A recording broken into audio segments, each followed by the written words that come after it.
Hello, my name is Shraddha. Welcome to my YouTube channel Addicted to Biology. Today's my topic is ear, which is come in the anatomy of the humans. So, आज हम year के बारे में पढ़ेंगे. क्या है? अब पहले हम ईयर का स्ट्रक्चर देखेंगे. ईयर क्या होता है कि 3 पार्ट्स में डिवाइड होता है. Year is divided into 3 parts. ठीक है.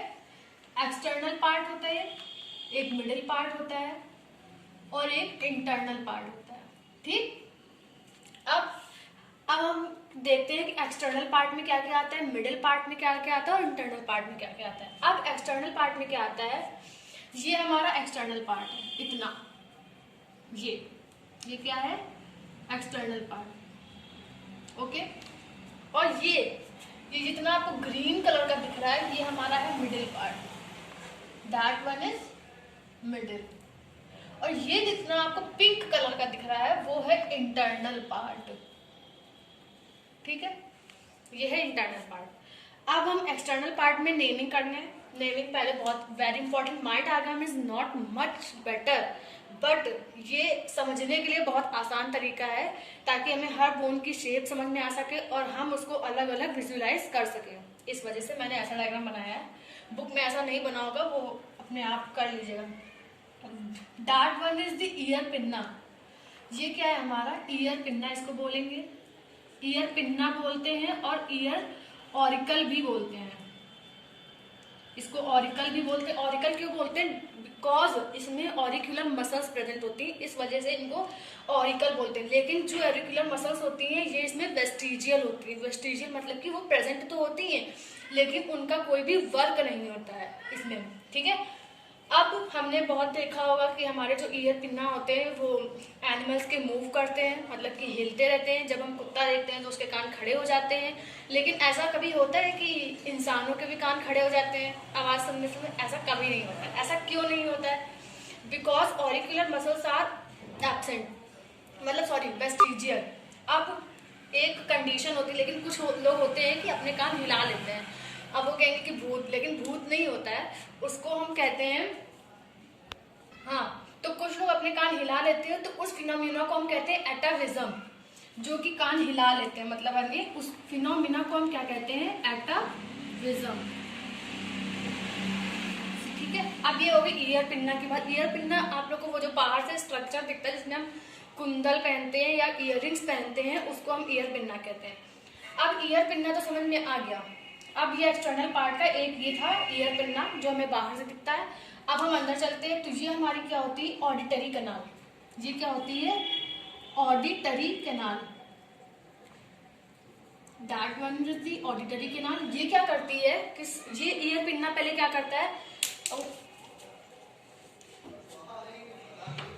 हाँ, ईयर पिन्ना क्या करता है? Collect the sound waves from the surrounding. Collect the sound wave, मतलब कि जो भी वेव आ रही है साउंड्स की, वो ये इसे कलेक्ट करता है और किसको ट्रांसफर करता है? ऑडिटरी कैनाल को. ऑडिटरी कैनाल क्या?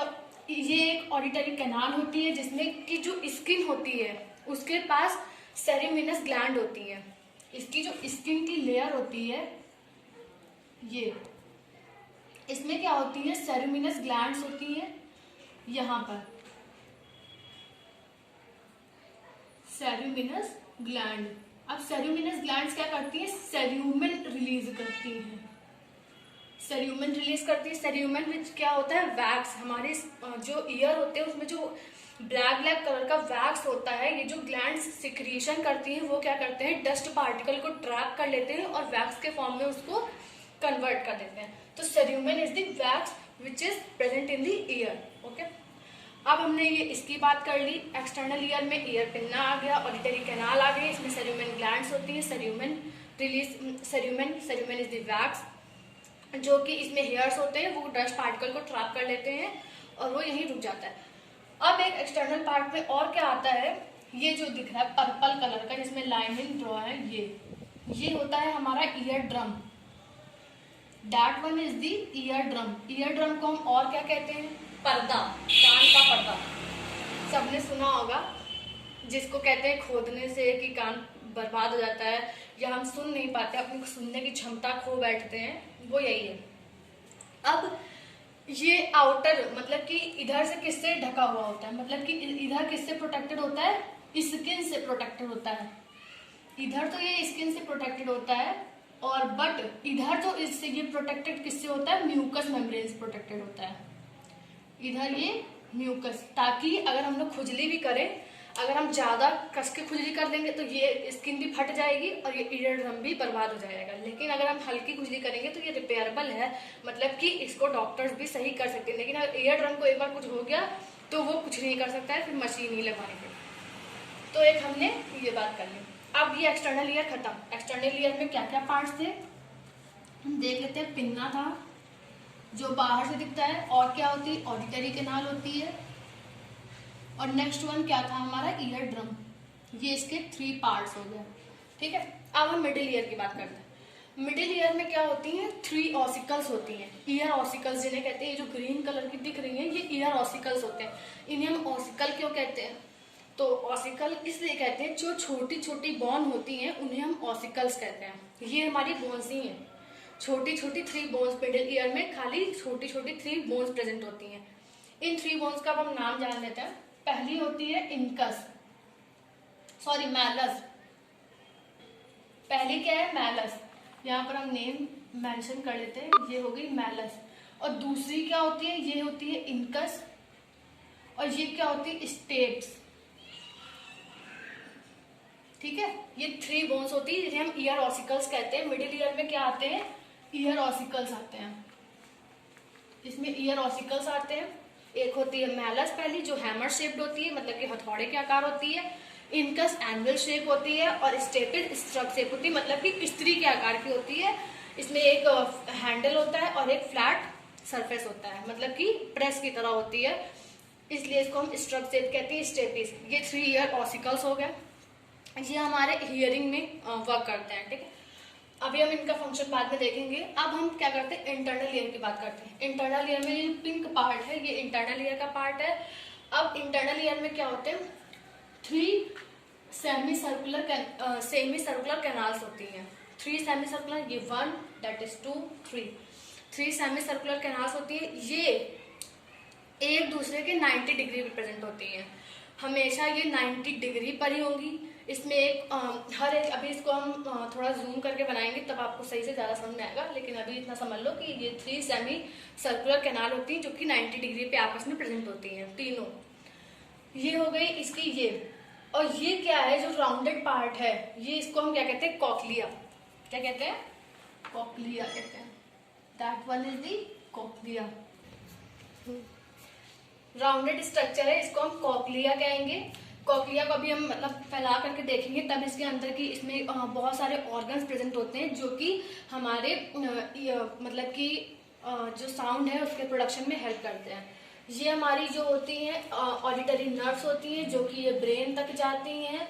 ब्रेन तक जाकर के ये सिग्नल प्रोवाइड करती हैं ताकि हम कुछ सोच समझ करके बोल सकें। ठीक है, ये हमारा हो गया इंटरनल पार्ट। सो हमने सबके स्ट्रक्चर्स एंड फंक्शंस को देख लिया। अब ये क्या होंगे, थोड़ा सा इसमें समझ लेते हैं, बाकी हम नेक्स्ट वीडियो में बात करेंगे इसके, मतलब कि इस तरह के स्ट्रक्चर को हम नेक्स्ट वीडियो में, इसमें कैसे प्रोसेस चलती है, कौन से ऑर्गन्स प्रेजेंट होते हैं जो कि साउंड वेव्स को प्रोड्यूस करते हैं, और कौन से ब्रेन को लेकर जाते हैं, वो हम नेक्स्ट वीडियो में बात करेंगे। इसमें हम क्या करते हैं कि हमने सारे स्ट्रक्चर समझ लिया। आपको मुझे लगता है समझ में आया होगा, तो प्लीज़ शेयर, लाइक, सब्सक्राइब जरूर करिएगा। एक और चीज़ यहाँ पर रह गई है कि इसे हम यूस्टेशियन ट्यूब कहते हैं। इसे यूस्टेशियन ट्यूब कहते हैं। ये क्या करती है, ये कनेक्शन होता है, इट इज द कनेक्शन किसके बीच में होता है, फेरिंग्स एंड द ईयर्स के बीच में। ये क्या करती है, ये आकर के फेरिंग्स में ओपन होती है। फेरिंग्स से कनेक्शन होता है। यूस्टेशियन ट्यूब का वर्क क्या होता है, इसका वर्क ये होता है कि ये हम बैलेंस को प्रोवाइड करती है, मतलब कि अगर एक साइड बैलेंस नहीं है तो दूसरी साइड प्रेशर को, दोनों साइड क्या करती है, बैलेंस करती है, दोनों साइड के ईयर के प्रेशर को बैलेंस करती है। सो अब हम इसके नेक्स्ट वीडियो में इसका स्ट्रक्चर देखेंगे, इसके फंक्शंस देखेंगे। Thank you guys. अगर आपको अच्छा लगा हो तो प्लीज़ कमेंट में मुझे जरूर बताइएगा। कुछ ना समझ में आया तो वो भी जरूर पूछिएगा। Thank you.